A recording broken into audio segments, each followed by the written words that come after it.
함께 나누실 말씀은 마태복음 25장 21절 말씀, 우리 1년의 표어입니다.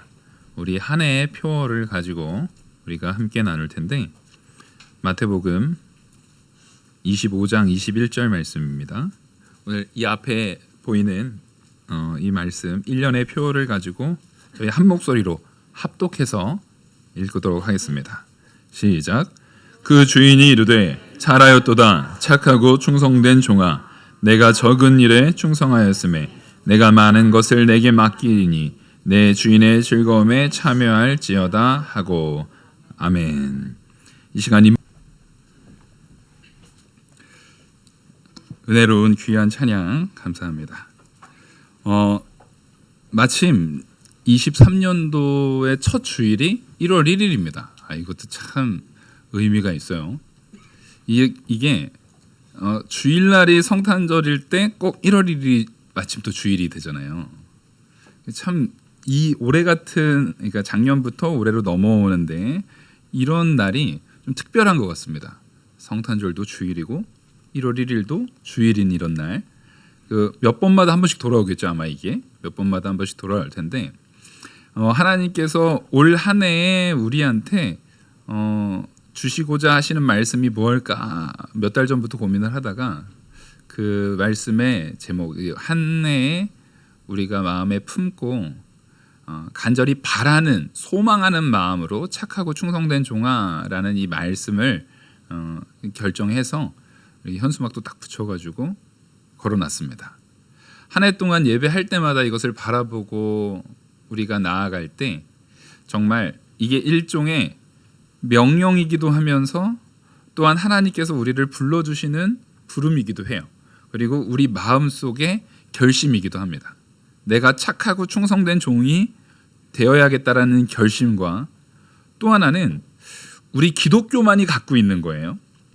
우리는 이 결심에서 머물러 버리게 되면 이것은 세상 이방 종교화 되는 겁니다. 기독교가 우리에게 있어서 착하고 충성된 종이 되어진다라고 하는 것은 하나님께서 나를 그렇게 이끄시는 역사가 있다라는 겁니다. 그래서 우리는 아브라함의 일대기를 정말 깊이 있게 봐야 돼요. 그래서 주일학교 학생 때, 주일학교 때 인물에 대한 부분을 가리킬 때 제일 좋은 인물은 정말 아브라함하고 다윗이에요.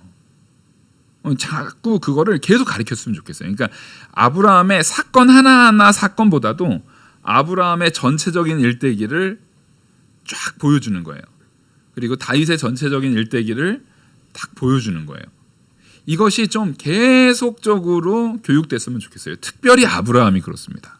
왜 그러냐면요, 이 아브라함을 하나님께서 본토 친척 아비집을 떠나도록 부르신 순간부터 그 안에 많은 아브라함의 연약함들이 드러납니다. 아브라함의 연약함들이 드러나지만 그 연약함들을 다 하나님께서는 직접 보시면서도 아브라함을 놓지 않으시고 이끄시고 결국 믿음의 조상으로 먼저 선언하신 그 선언을 하나님께서 확증시키십니다. 그것이 바로 하나님의 신실하심이라는 겁니다. 하나님께서는 우리한테 착하고 충성된 종아라고 말하는 것이 너 내 말 잘 들었네, 내 말씀 순종 잘했네, 그럼 내가 너 요거 줄게, 이게 아니라는 거예요. 하나님께서 우리를 착하고 충성된 종이다 라고 부르는 것은 내가 너로 하여금 죄로 인해서 도저히 하나님을 바라보지 못하고 도저히 하나님 앞에 설 수 없었던 그런 연약한 자인 너를 이제는 하나님을 경외하는 자로, 하나님을 사랑하는 자로, 하나님 앞에 충성하는 자로 변화시켜 주시겠다라는 것을 안고 있는 말씀인 것입니다. 그래서 오늘 이 본문의 내용을 따라서 우리가 좀 보시면 먼저 시작이 이렇습니다. 어떤 사람이 타국으로 갈 때에 그 종들을 불러 자기 소유를 맡깁니다. 여기서 당연히 어떤 사람은 하나님을 지칭해서 말하고 있습니다. 이제 우리 주 예수 그리스도께서 영원한 천국에 이제 잠시 가는 거예요. 다시 재림하실 것을 하나님이신 예수님이 잠시 가서 다시 돌아오기까지 소유를 맡기는 거예요. 그 소유를 맡기고 그것을 이들이 잘 활용할 수 있는 환경을 만들어주는 겁니다. 그러면서 그냥 주는 것이 아니라 각각 그 재능대로 한 사람에게는 금 5달란트를, 한 사람에게는 2달란트를, 한 사람에게는 1달란트를 주고 떠났습니다. 우리가 여기에서 오해하면 안 되는 것이 결국에는 나중에 그 달란트를 5달란트 남긴 자한테 주잖아요. 그걸 가지고 결국에는 승자 독식이다 이렇게 바라보는 것은 이걸 정말 잘못 이해하고 있는 겁니다. 전혀 그런 것이 아니고 여기에서 말하고자 하는 것은 굉장히 단순합니다. 하나님께서 하나님의 사역 가운데 사용되어진 자를 하나님께서 복을 주신다라는 거예요. 하나님이 그에게 능력도 주실 뿐만 아니라 그것을 행할 수 있는 모든 환경과 복도 함께 주신다라는 겁니다. 그래서 우리에게 하나님께서는 뭘 요구하시냐면 자원하는 마음으로 충성되어지기를 원하는 겁니다. 그러니까 자원하는 마음에 충성이어야 돼요. 하나님을 두렵고 떨림으로 섬기지만 그 안에는 반드시 무슨 마음이 있어야 되냐면 자원하는 마음이 있어야 됩니다.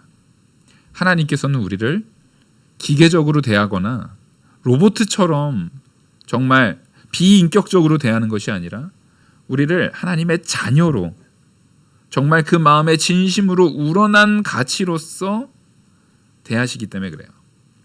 예를 들어서 옛날에 제가 대학교 다닐 때 한참 인기 있었던 인형이 있었습니다.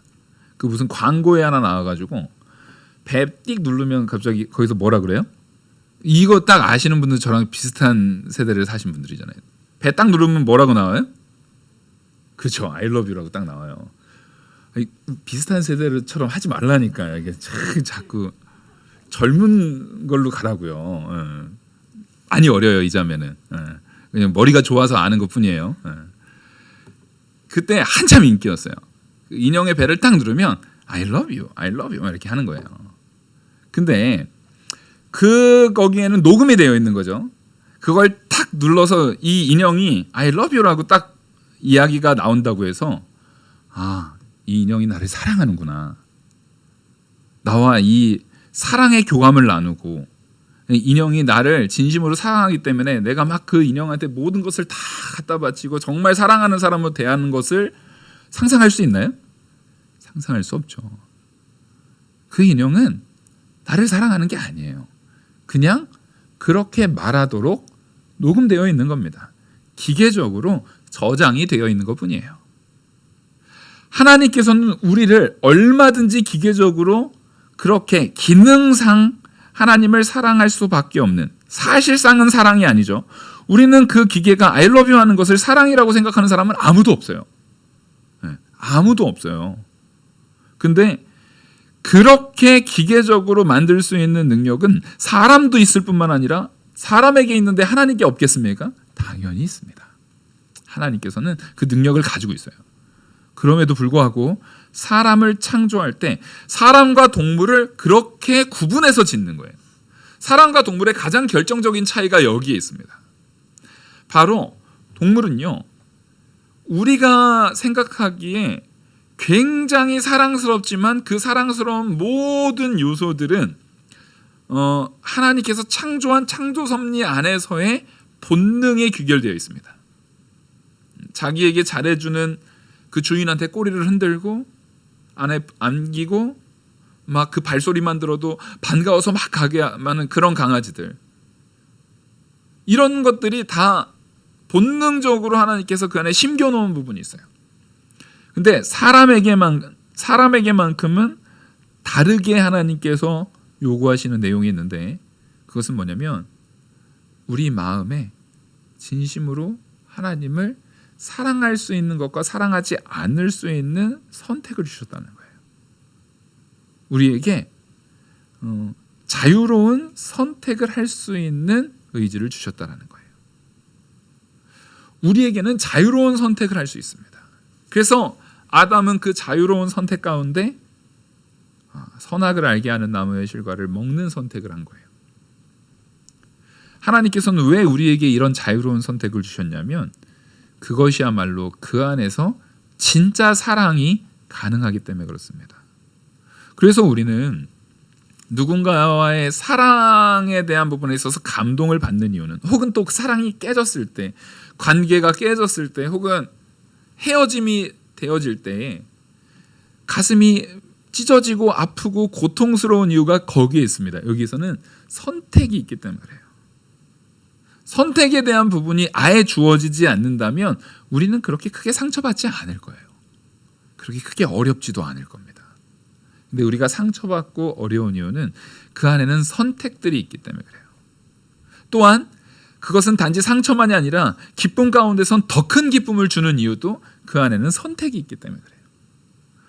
제 아내가 저를 사랑하지 않을 수 있는 선택지가 있었어요. 근데 어쩌다가 마침 그때 눈에 뭐가 씌어가지고 어이쿠 헛디뎠네 이거 막 이런 거 아니잖아요. 집에 가서 자세히 물어봐야겠어요. 혹시 그런 건지. 우리가 분명히 사랑하지 않을 수 있는 선택지가 있어요. 이 사람 아닌 다른 사람을 선택할 수 있는 선택지가 분명히 있음에도 불구하고 그 많은 선택 가운데 이 사람을 자유롭게 선택하는 그 선택이 바로 그 사랑의 가치를 풍성하게 만듭니다. 거기에서 진짜 사랑이 나오는 거예요. 아, 이게 진짜 사랑하는구나. 선택지가 없이 여기 전 인류가 다 막 영화 같은 거 나오잖아요. 다 멸망했어요. 남자 한 명, 여자 한 명. 거기에서 이 사람이랑 아니면은 남자가 뭐 음식 안 갖다 주면은 이 여자가 만약에 죽는다. 거기 선택지가 있어요, 없어요? 네. 근데 요즘엔 또 선택한대요. 아유, 내가 저 인간이랑 하느니 죽고 만다 그러면서 그거 정말 비참한 거죠. 근데 그렇게 선택지가 없을 때 그것을 우리는 사랑이라고 보지 않아요. 예, 그런 걸 보통 사랑이라고 보지 않아요. 근데 하나님께서는 우리한테 사랑을, 하나님 사랑과 이웃 사랑을 분명히 명령하셨는데 그 하나님 사랑에도 자유로운 그 사랑을 선택할 수 있는 자유로운 선택이 주어집니다. 이웃을 사랑하는 부분에 있어서도 자유로운 선택이 주어집니다. 그래서요, 하나님께서는 자유로운 선택을 할 수 있는 우리들에게 무엇으로 칭찬하는지를 보셔야 돼요. 자, 하나님을 사랑했습니다. 그러면 하나님을 사랑하라는 누구 명령에 순종한 거예요? 하나님 명령에 순종한 겁니다. 근데 우리는 순종이라는 단어를 잘 이해하고 있지만 그 순종이라는 단어를 더욱더 풍성하게, 더욱더 확장시켜서 가지고 있는 개념인 충성에 대해서는 많이 고민하지 않아요. 사실은 충성이라는 단어는 반드시 그 안에 뭘 포함하고 있습니까? 순종을 포함하고 있습니다. 충성은 반드시 순종이 그 안에 포함되어 있어요. 그래서 충성은 오히려 순종을 포함한 더 큰 개념이에요.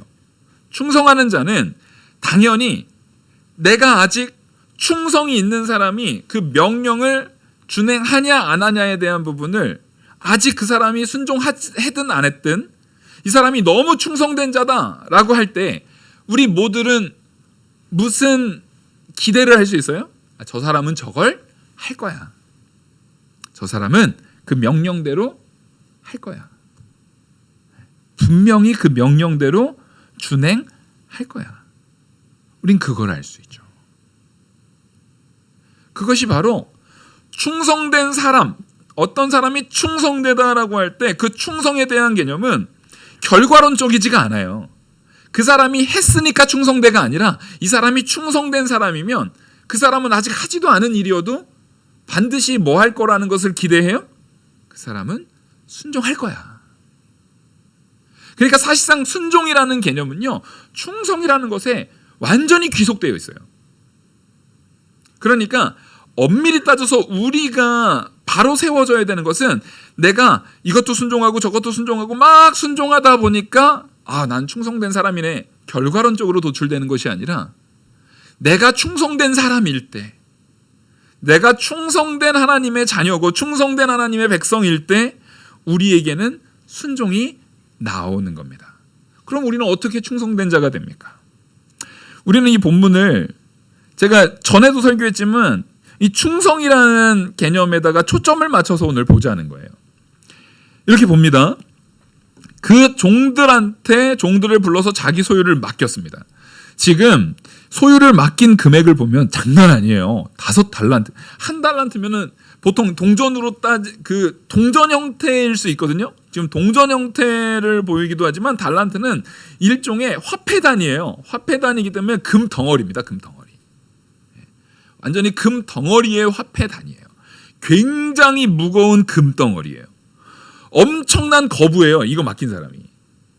그러니까 사실상 5달란트 정도 되면 지금으로 따지면 강남 여기 한강 보이는 뷰 아파트 몇 개 사고도 남을 돈이에요. 지금.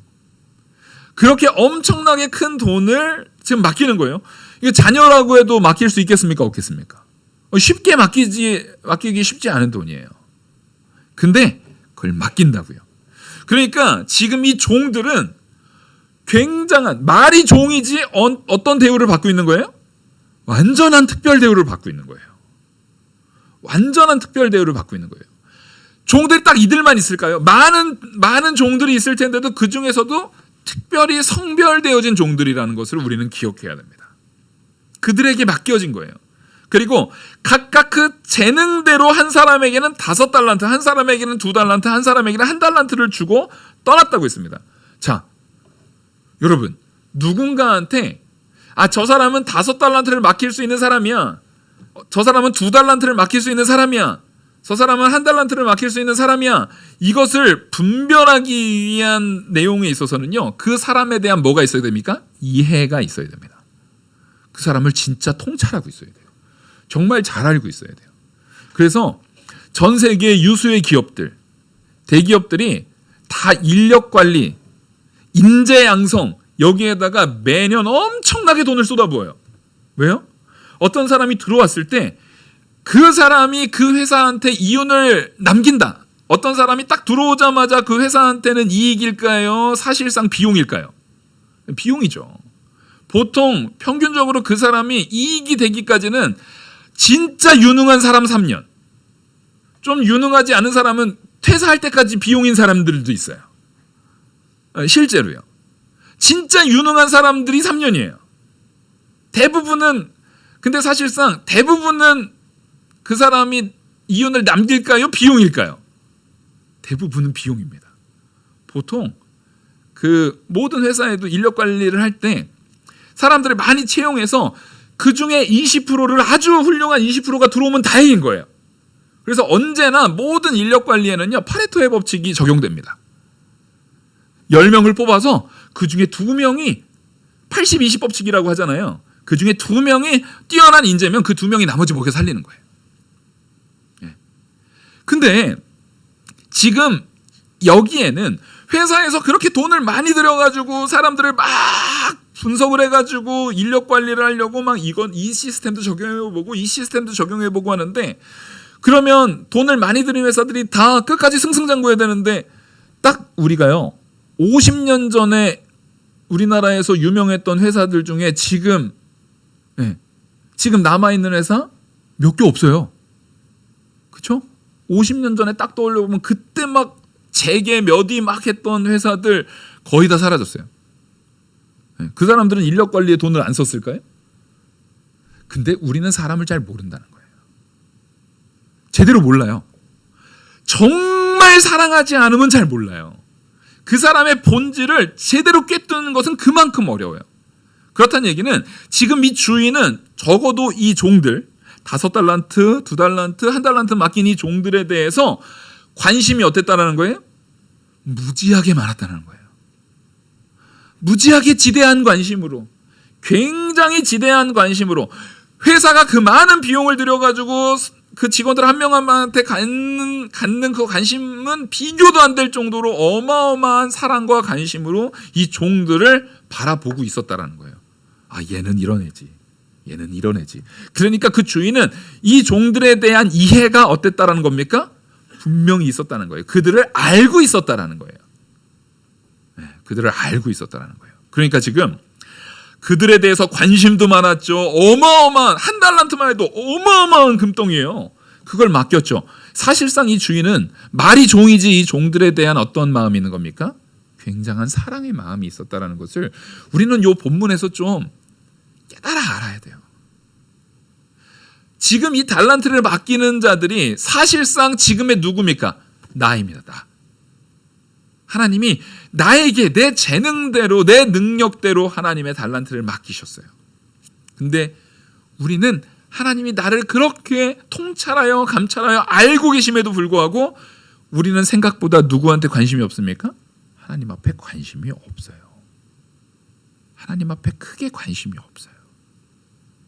그러다 보니까 무슨 일들이 생기냐면 일단 그 5달란트를 받은 자는 바로 가서 장사하였다.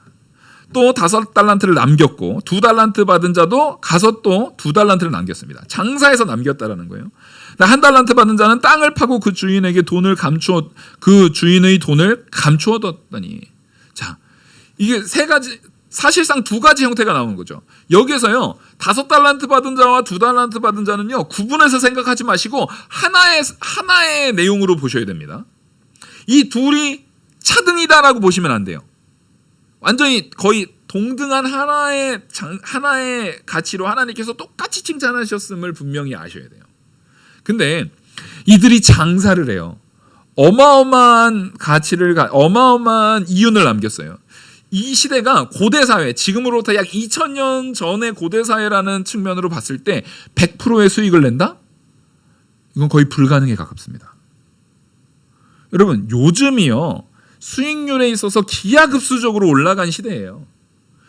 생산이라든가 모든 면에서 경제적으로 바라봤을 때 요즘같이 엄청난 수익률을 내고 있는 시대는 이 역사상 없었어요. 이런 엄청난 수익률을 낼 수 있는 방법은 과거 고대 사회에는 딱 하나 있었어요. 뭐가 있었을까요? 전쟁. 전쟁에서 이겨버리는 거예요. 근데 그것도 곱절의 이익이냐? 그렇진 않아요. 전쟁할 때는 언제나 뭐가 일어납니까? 피해가 일어나죠. 피해가 일어나기 때문에 그것도 100%의 이익이다라고 말하기에는 쉽지 않았어요. 근데 여기서 100%라는 거예요. 2배, 5달란트를 남겼다라는 거예요. 이거 엄청난 거거든요. 우리는 별로 근데 여기에 관심을 갖지 않아요. 아니, 한 2배 남겼나 보다. 요즘의 경제학적 이해로 보면은 2배, 100배, 요즘에 막 100배도 저기 어디 성남에 어디 거기는 부동산으로 무슨 1000배 수익을 내네 뭐네 막 뉴스에 하도 떠오르잖아요.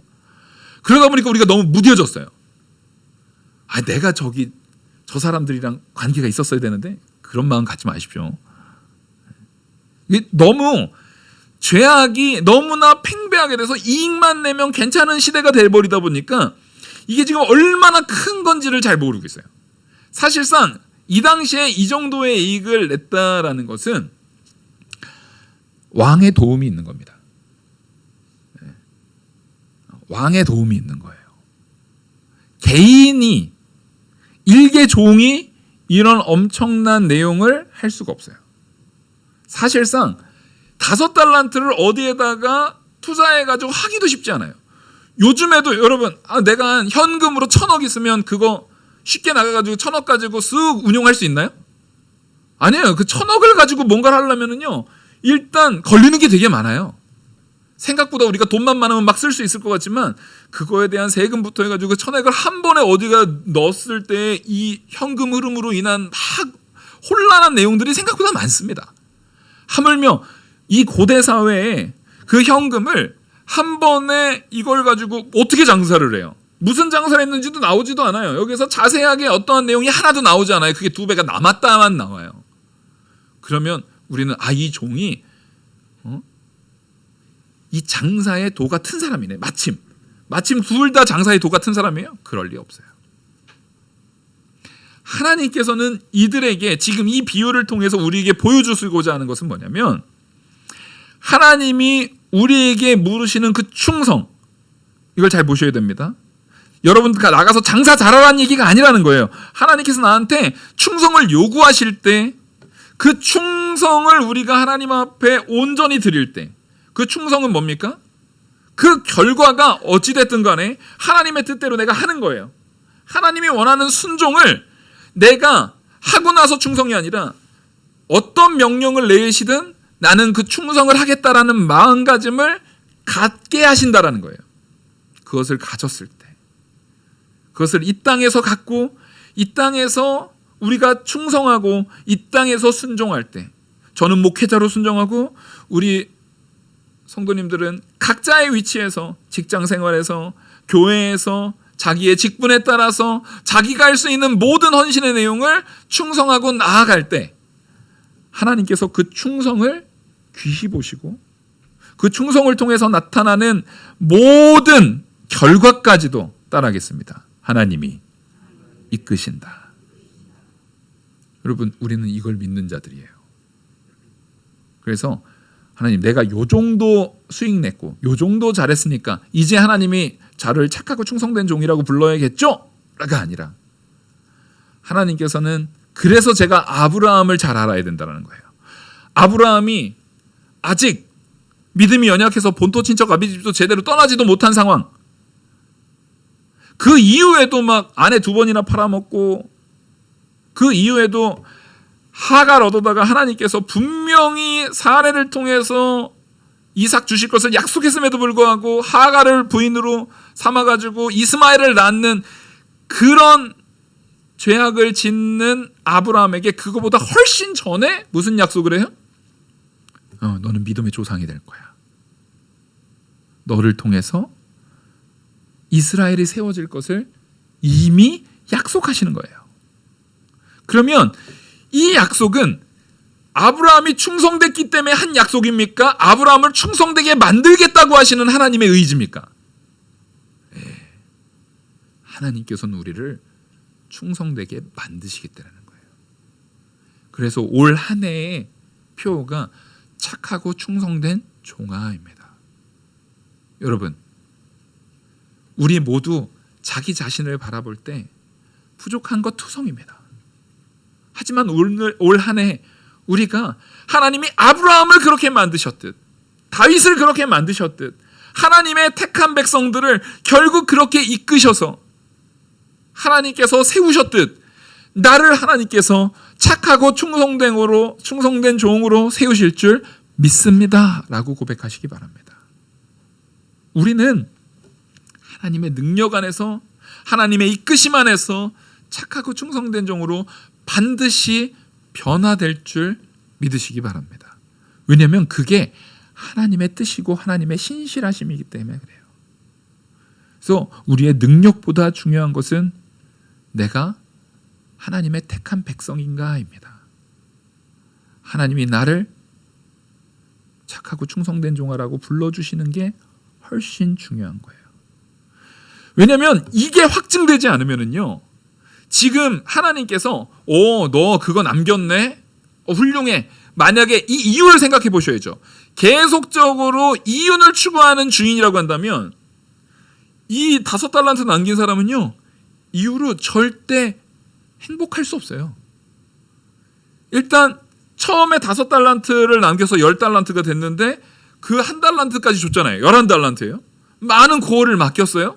그러면 자, 이제 나 다음에도 또 그 사람한테 뭘 요구할, 만약에 이윤만 추구하기를 원하는 주인이면 그 다음에 또 뭘 맡기겠어요? 야, 너 지금 이제 11달란트다. 다음은 얼마? 21달란트. 22달란트죠. 그 다음에 또 계속 2배씩 바래요? 그러면 그 달란트를 받은 게 이게 기쁨일까요? 재앙일까요? 어쨌든 그건 내 거 아니에요. 그건 재앙이에요, 재앙. 그게 도저히 좋은 게 아닐 수 있는 거예요. 우리는 결과론적인 시각을 바라보는 것이 아니라 하나님께서 이 말씀을 통해서 어떠한 기쁨과 어떠한 은혜로 우리한테 채워주실지를 바라보자는 거예요.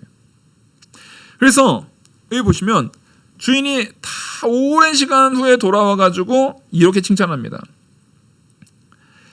21절부터 사실상 얘기하는 것이 5달란트를 받은 자와 2달란트를 받은 자에게 하는 칭찬이 같습니다. 똑같은 칭찬을 하고 있는 거예요. 그 주인이 이르되 잘하였도다. 착하고 충성된 종아. 자, 여기서 중요한 것은요, 착하고예요.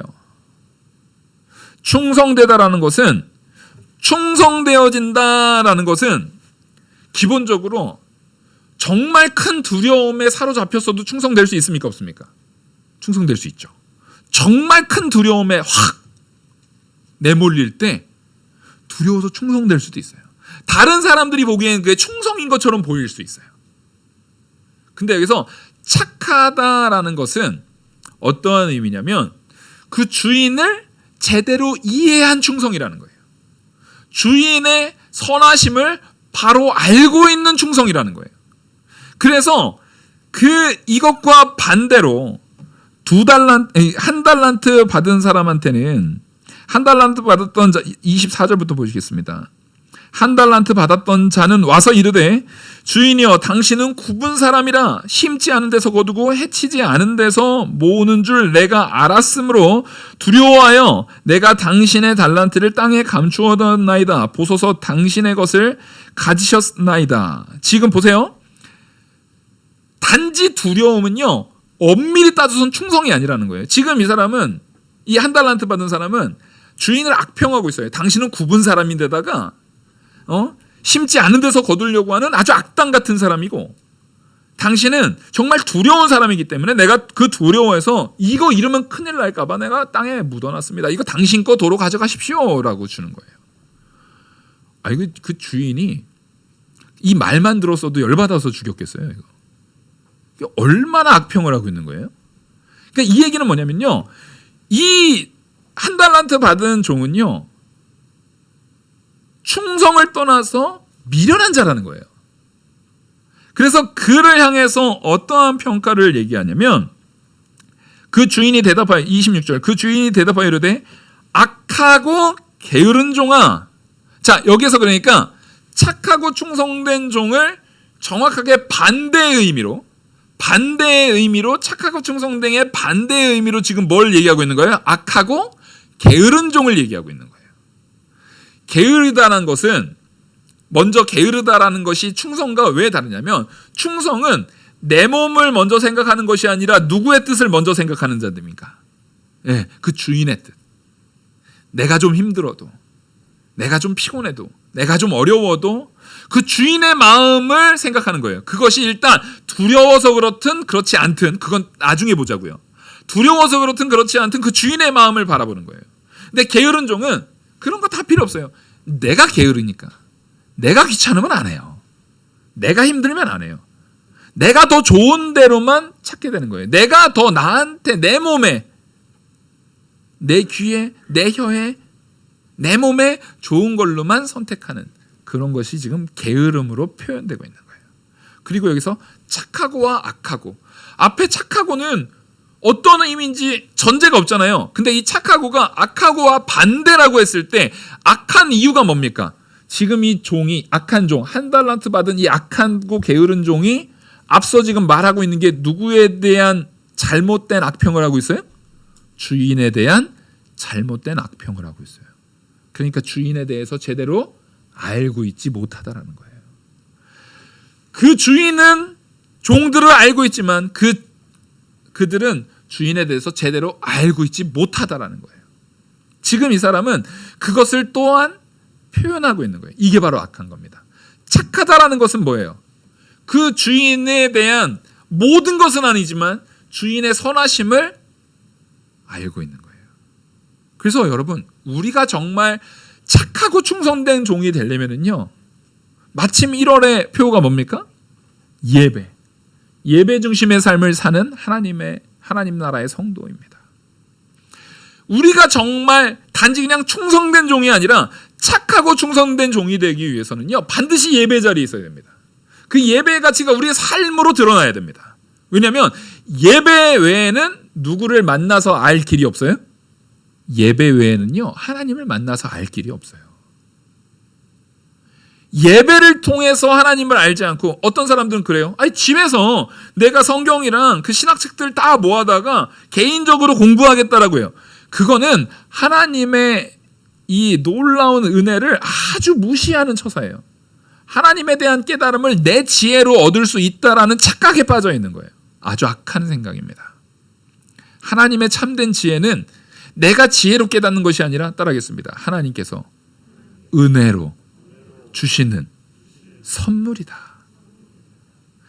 예배 자리에 있을 때 하나님이 그걸 은혜로 주시겠다라고 선언하시는 거예요. 집에서 열심히 공부해서 신학을 잘 공부한 사람이 보통 반기독교적인 사역을 많이 합니다. 네. 교회 안 나가고, 무교회주의자들, 교회 안 나가고 열심히 신학을 판 사람들이 그 신학 때문에 하나님을 저주해요. 웃기죠? 근데 오히려 과학자라 할지라도 예배 생활을 충실히 하는 사람, 신앙 생활을 충실히 하는 사람, 저 완전히 진화론을 열심히 잘 믿고 있고 전혀 성경에 대한 부분을 잘 믿지 않았던 사람인데도 신앙생활 충실히 하다가 하나님께서 확 변화시키면 그 사람은 어떻게 돼요? 갑자기 확 바뀌어요. 확 변화돼요. 그래서 이것은 합리적인 사고가 아니라 하나님의 놀라운 능력 안에서 이루어지는 거예요. 그래서 우리가 그 착하다라는 것은 하나님을 바로 아는 거거든요. 진짜 착한 자는 뭐예요? 예수 그리스도가 진짜 선하신 착한 분이시잖아요. 뭐가 착한 겁니까? 그냥 행동이 착해서요? 아니에요. 하나님을 바로 알기 때문에 그래요. 하나님이 원하시는 바를 바로 아는 거예요. 우리는 착하려면 아직 멀었어요. 왜냐하면 내가 생각하는 바와 하나님의 생각하는 바의 괴리가 커요. 그래서 예수 그리스도 없이 우리는 절대 착하고 충성된 종이 될 수 없어요. 근데 예수 그리스도께서 임마누엘의 하나님으로 오셨잖아요. 그래서 나와 연합되심으로 우리가 이제는 누구의 의의 옷을 덧입었습니까? 우리 주 예수 그리스도의 의의 옷을 덧입었어요. 그래서 우리는 그 순간부터 그리스도께서 아시는 그 하나님이 우리 안에 믿어지게 되는 거예요. 그것이 깨달아지게 되는 거예요. 이것은 하나님께서 주시는 선물입니다. 여러분께서는 하나님께서 주신 놀라운 선물인 착한 성도로서 다시금 거듭나는 선물을 받으신 것에 축하드립니다. 네. 여러분, 우리는 착한 성도가 됐어요. 그러니까 밖에 나가서 못되게 굴면 돼요, 안 돼요? 안 돼요. 네. 아주 못된 마음은 버려야 돼요. 착한 걸 선물로 받았어요. 근데 그거를 이렇게 감춰놨다가 교회에서만 써요. 그마저도 이거 자꾸만 안 쓰다 보면은 있는지도 까먹어가지고 어디에서도 안 써요? 교회에서도 안 써요. 그리고 나중에 택한 백성이다 보니까 반석 위에 있다 보니까 구원은 받아. 하나님께서 이제 우리 딱 부르실 때, 야, 내가 너 준 그 착함은 어디다 썼냐? 아, 그거요? 여기 있네요, 여기. 이러라고 주신 게 아니잖아요. 그러라고 주신 게 아니에요. 분명히 그것을 이 땅에서 작은 일에 사용하라는 거예요. 아멘? 이 땅에서 작은 일에 그것을 사용하라는 거예요. 작은 일에 충성하라는 거예요. 작은 일에 그 선함을, 그 착함을 그리스도를 통해서 얻어지는 그 의의 옷을 입음으로 얻어지는 그 선함을 사용하라는 거예요. 그렇게 사용했을 때 하나님께서 내가 착하고 충성된 종아, 내가 적은 일에 충성하였음에 내가 많은 것을 내게 맡기리니 내 주인의 즐거움에 참여할지어다 하고, 우리가 그 작은 일에 충성된 거예요. 자, 아니 5달란트를 남긴 게 왜 작은 일이에요? 이게 얼마나 큰 일인데요? 라고 말할 수 있지만 그것은 다 누구 걸로 한 거예요? 하나님 걸로 한 거예요. 누가 이끌어서 된 거예요? 하나님의 능력으로 된 거예요. 단적인 예로 이렇게 생각해 보시면 돼요. 이 주인이 엄청난 권위자예요. 엄청난 권위자이기 때문에 이 사람이 여기서 장사를 하려고 해도, 야, 저 5달란트 맡은 저 사람 사실 누구네 종이야. 저 사람 돈 등쳐먹었다는 나중에 어떻게 돼? 큰일 나. 저 사람 뒷배가 그분이셔. 그거 건드리면 큰일 나. 이런 영향이 하나도 작용되지 않았을까요? 하나도 작용되지 않았을까요? 사실상 여기에서 타국을 갔다 온다라는 것은 어떠한 의미를 갖고 있냐면요, 왕위를 가지고 온다라는 의미와 같아요. 왕권을 가지고 온다는 의미를 이 안에 내포하고 있는 거거든요. 그러니까 저 종이 쓰는 돈인 것 같지만 저 좋은 게 아니라 사실 너 누구 거야? 왕 되실 그분 거야. 왕 되실 그분 거야. 그 함부로 건드리면 큰일 나. 이런 내용이 젖어 있는 거예요. 그러니까 우리는 이 내용을 볼 때 하나님께서 우리에게 그 착한 마음과 충성된 종이 하나님의 이끄신 은혜, 받으신 하나님께서 주신 그 달란트와 하나님에 대해 바로 알게 되는 그 암, 자, 하나님에 대해서 바로 알게 되는 것도 잘 아셔야 돼요. 그러면 제가 몇 번 예를 든 게 있지만, 저에 대해서 제가 알려준 거 외에 저에 대해서 아실 수 있어요, 없어요? 없죠. 내가 어떤 사람인지 제가 드러내 보인 것만 아는 거예요. 사람도 이럴진데 우리가 하나님에 대해서 알려면 누가 알려주신 만큼만 아는 거예요? 하나님이 계시해 주신 만큼. 그게 바로 성경입니다. 하나님께서 우리에게 계시해 주신 만큼만 우리는 하나님을 알 수 있는 거예요. 그 주인에 대해서 알 수 있는 것은요, 주인이 그만큼 보여줬기 때문에 아는 거예요. 물론 미련한 한 달란트 받은 사람은 주인이 보여줬음에도 몰라요. 왜? 사랑하지 않으니까. 관심이 없는 거예요. 모르려고 하는 거예요. 관심이 없어요. 근데 지금 그러니까 이 착하다라는 평가도 사실상 자신을 잘 드러내 보여주신 누구 덕분에 얻어진 호칭입니까? 하나님 덕분에 얻어진 호칭이에요. 하나님이 자기를 드러내 보여주신 그것을 가지고 그렇게 착하고 충성된 종이 된 것은 온전히 하나님의 은혜인데, 그것을 적은 일에 충성한 네가 잘 충성했기 때문에 그 적은 일, 바로 우리로 따지면 이 땅에서의 충성입니다. 이 땅에서의 순종입니다.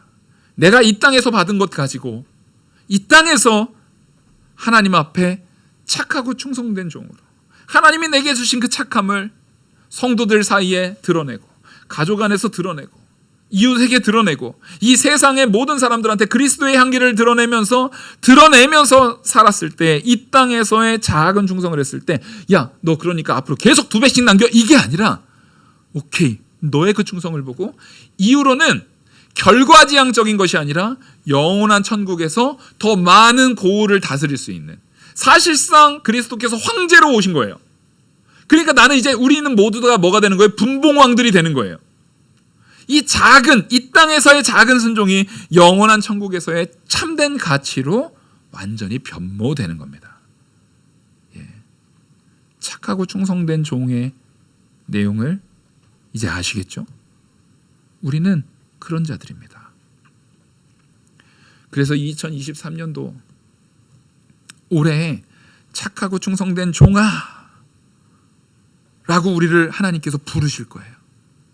그러면 아유, 저는 아직 덜 착한데요? 알아요.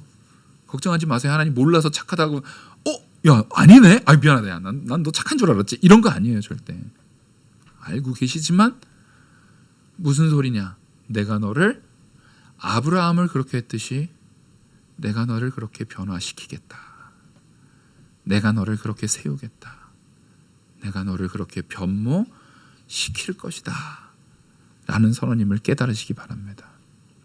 제가 묻겠습니다. 착하고 충성된 종들이 되실 줄 믿습니다. 그리고 또 한 번 묻겠습니다. 이미 착하고 충성된 종으로 하나님께서 세우신 줄 믿으시기 바랍니다. 우린 이 두 가지가 함께 있어야 돼요. 이미와 아직이 함께 공존해야 돼요. 이미 하나님께서는 완성으로서 우리를 착하고 충성된 종으로, 영원한 천국의 상속자로, 하나님의 자녀로, 그 모든 것을 다스리는 귀한 권능으로 세우셨습니다. 그리고 또한 이 땅에서 착하고 충성된 종으로서 그 착함을, 그 충성을 드러내는 모든 일들을 우리한테 계속 주실 거예요. 그때마다 충성해 나가는 저와 우리 모든 성도님 되기를 간절히 소망합니다. 기도하시겠습니다.